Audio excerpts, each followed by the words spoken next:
আমার জীবনে সবচাইতে বড় ভুলগুলোর জন্য দায়ী হচ্ছে আমি। আমি এমন এমন ভুল করেছি যার জন্য আমাকে সারা জীবন পস্তাতে হবে। আর সবচেয়ে মজার ব্যাপার হচ্ছে কি জানেন, মানে আমার যেটা করার ছিল না আমি ওইটাই করে বসে থাকি। এখন কথা হচ্ছে যে আমিও একটা কথা আছে যে ভাবিয়া করিও কাজ, করিও ভাবিও না। করার সময় ভাবি নাই, কিন্তু এখন পস্তাতে হচ্ছে। জীবনটা অনেক কঠিন হয়ে গেছে ভাই। নিজের স্বপ্নগুলো পূরণ হচ্ছে না, না বাঁচার মতো বেঁচে আছি।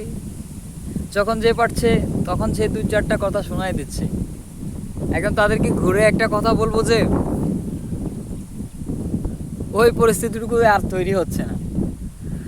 এখন চাইলেও আর মরা যাচ্ছে না। চাইলে সুসাইড করতে গেলেও অনেক সমস্যা। সুসাইড মহাপাপ।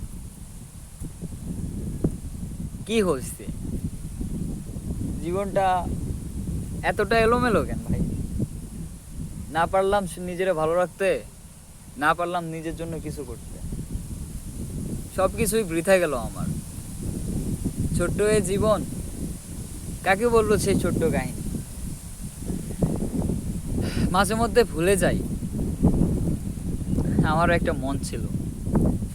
মাঝে মধ্যে ভুলে যাই আমি একটা মানুষ। আমার কোনো শখ নেই, আমার কোনো ইচ্ছা নেই। যা ছিল সব মারা গেছে, সব বৃথা হয়ে গেছে। এখন শুধু বেঁচে আছি, এটাই অনেক। নিজেকে নিয়ে দু চারটা কথা বলার ইচ্ছে সবারই থাকে, কিন্তু পরিস্থিতি কখনো কাউকে বলতে দেয় না। হায়রে জীবন, তুমি এত কঠিন হবা জানলে